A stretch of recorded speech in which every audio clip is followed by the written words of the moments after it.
Good evening. A shooting rampage today in a Chicago suburb. 1 is dead, 6 are wounded. Prairie farmers look to Ottawa for an injection of money to fight drought.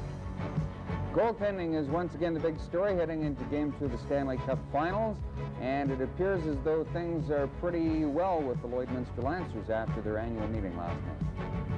Mainly sunny skies are ahead for the weekend, but watch out on Monday. There could be a possibility of showers. A tragedy is unfolding in a Chicago suburb. Earlier today, a young woman walked into an elementary school classroom and began shooting. When she left, 1 child was dead and 6 others wounded. She fled to a nearby house and wounded a man inside. She's barricaded there now with as many as 3 hostages. This is the scene at the Hubbard Wood School in the affluent. I'm Jeff Locke, CNN, in Chicago. Ontario's Premier David Peterson took a shot today from the Western Premiers meeting in British Columbia. All 4 say Peterson shouldn't try and scuttle the free trade agreement because of his province's relatively small wine industry. Saskatchewan Premier Grant Devine says it's like a city deciding not to build an arena because a dozen citizens object. Well, Ottawa has been criticized by the Western Premiers for what they call the slow, unresponsive way money from the Western Diversification Fund is being handed out. The Premiers say Ottawa is dragging its heels in sponsoring projects from the $1.4 billion fund. That was created last year to help broaden the economies of the 4 Western provinces. And Alberta Premier Don Getty also says the decision-making must be based in the West. Help could be on the way for drought-stricken Western farmers. Prime Minister Mulroney ordered a meeting with Federal Agriculture Minister John Wise and his provincial counterparts after the 4 Western Premiers asked for federal assistance. The provinces want... The Lloydminster Cancer Society have done it again. They've gone over the top and exceeded their $55,000 target. The total now stands at $55,866, with more to come in. Thanks and appreciation is extended from Society President Shirley Aston and Campaign Chairman Cam Stewart to the people of Lloydminster and District for their generous support. Forging into the unknown is attractive to some people. This weekend, Lloydminsterites can delve into their own unknowns at a psychic fair. The event in the Dick Jones Pavilion combines ESP tests, psychic readings, and even someone who will try to explain those unusual bumps on your head. This afternoon, Gwen Polakowski was at the fair to see what her future holds. DPE Psychic Fairs, DPE meaning Dan's psychic experience for the man who originated the company, is also my first experience with the psychic reading. The fair offers a number of such experiences, according to PR person and psychic Karen Peterson.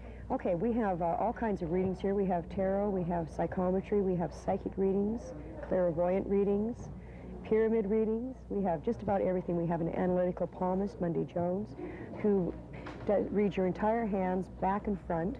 We have James Poole that does phrenology, which is the bumps in your head. I tried a couple of options, including psychometry, where Peterson tries to read psychic vibrations from a treasured object. In my case, rings. You're quite a daydreamer when you allow yourself to dream quite a bit, okay? So you keep your head up in the clouds quite often when you don't have to be down to earth doing this. Okay, so I see a lot of changes that way for you, okay? Palm analyst Monday Jones found some interesting news in my hand. You are going to have many opportunities to marry, my dear. This person will somehow, either this person or the person that precedes him that will try to marry you, either the weak one or the strong one, will somehow, the 2 of you will make money together. And some good news about my financial future. As you're coming into your early 30s, you'll become stronger financially. As you're going into your mid-30s, even stronger. Somewhere around 34, you should be a person with 2 incomes. You're showing me as you slide into somehow your late 40s, 48, 49, you're a person with a very comfortable way of life here. Well, who wants to argue with opinions like that? The Psychic Fair is on till Sunday and includes daily fire walks. Gwen Polakowski, Broadcast Center News. That's the news to the moment. Well, we're just 45 minutes away from Game 2 of the Stanley Cup Finals, and Brian has that story.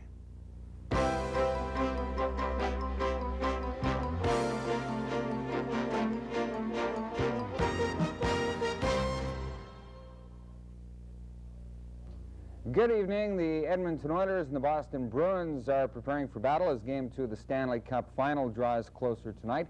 The 2 teams square off at the Northlands Coliseum again, with the Oilers leading that series 1-0.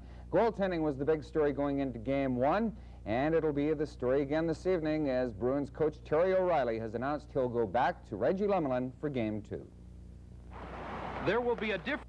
Put us in really good shape going back to Boston. As was the case in Game 1, the opening face-off will be around 7:05 here on CKSA TV. Don Koharski will referee tonight's game instead of Andy Van Hellemond, who is suffering from a groin injury. Koharski was the center of attention just a week or so ago after an argument with New Jersey Devils coach Jim Schoenfeld. But Schoenfeld may have done Koharski a favor by calling him a fat pig on television and telling him to have another donut. Apparently, Koharski has been approached to do a series of commercials for a donut chain in the near future. Well, there seems to be a new attitude surrounding the Lloydminster Lancers. More than 30 people showed up at the club's annual meeting last night, and all of them left with a good feeling about the team when it was over. Barry, Broadcast Center Sports. Well, the Atlanta Hawks will be looking to eliminate the visiting Boston Celtics from the NBA playoffs with a win at home tonight. The Hawks lead that series 3-2. Atlanta hasn't got past the second round of the playoffs since 1970, while the Celtics face their earliest postseason exit in 5 seasons. Well, all 26 teams will see action tonight in the major leagues of baseball, which is usually the case on Friday nights. Toronto Blue Jays send John Cerruti to the mound when they play the Brewers tonight in Milwaukee. The Jays have won only 3 of their last 10 ball games, and rumors persist that if they don't start winning soon, manager Jimmy Williams will be looking for employment elsewhere. The other matchups around the league have Oakland in New York, California plays in Boston, it's Seattle in Baltimore, Detroit's at Chicago, Cleveland travels to Kansas City, and Texas hosts Minnesota. The Montreal Expos hope for continued success against West Coast teams tonight when they open up a 3-game series in San Francisco.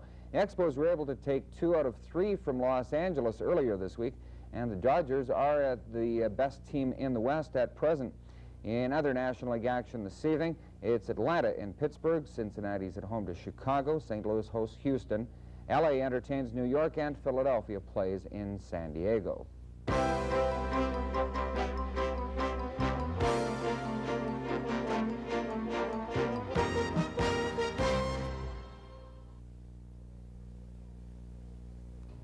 Good evening, everyone. Well, we're still being affected in our region by upper pressure systems and upper troughs. There is a trough that was located just through central Alberta, and this was bringing cold air aloft, which was creating the instability and the fluffy clouds that you see outside right now.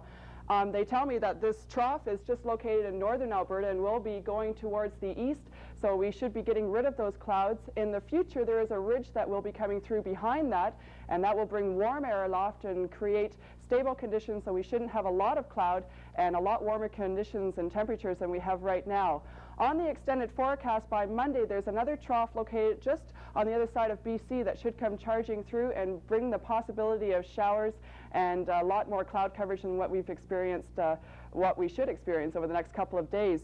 Right now, it's 15 in Edmonton, 16 in Calgary, as it is over in Victoria, 14 in Vancouver. It's 22 in Saskatoon and 20 in Regina. And now looking at conditions around the Midwest, Cold Lake, Grand Centre, Bonnyville, and St. Paul are under sunny skies in 18, as well as Coronation, Provost, and Wainwright. That's under sunny skies in 18. Meadow Lake, it has a light rain right now and cloud coverage at 19 degrees. That should be going through fairly quickly. The Battlefords are under sunny skies at 21, and Vermilion and Lloydminster are sitting under a few clouds at 19 degrees. Our Midwest weather watcher is Cody Movald. He's in grade 5 at Ardmore School. Last night we got up to 5 degrees. Our precipitation was none over the past 24-hour period. Our average high and low is exactly what we've been experiencing, 19 and 4 in today's high. We reached up to 19 degrees. Our relative humidity is at 30%. The probability of precipitation 10% tonight, tomorrow, and through to Sunday. The barometer is holding steady at 101.85 kilopascals, and right now we're sitting at 19 degrees. The winds are light and moderate. They should be staying like that throughout the weekend. From the west, the sun will set at 9:22 and rise at 5:11. Tonight, we'll expect a few clouds, lows at +4. By tomorrow, mainly sunny skies, highs at 21. The temperature should increase as the days continue through the weekend. On Sunday, mainly sunny skies, highs at 23, lows at 4. So we should be experiencing great temperatures and weather conditions for the long weekend. The unofficial provincial number is 250-6696. So I think I'm going to go out and enjoy it, Wes. Why not? How about Manville May Days? That's underway this weekend. Big fashion show in the park out there at 7 o'clock tonight. High school students participating, and a pancake breakfast tomorrow morning at 8. Have a good Victoria Day holiday weekend. We'll see you on Monday at 6.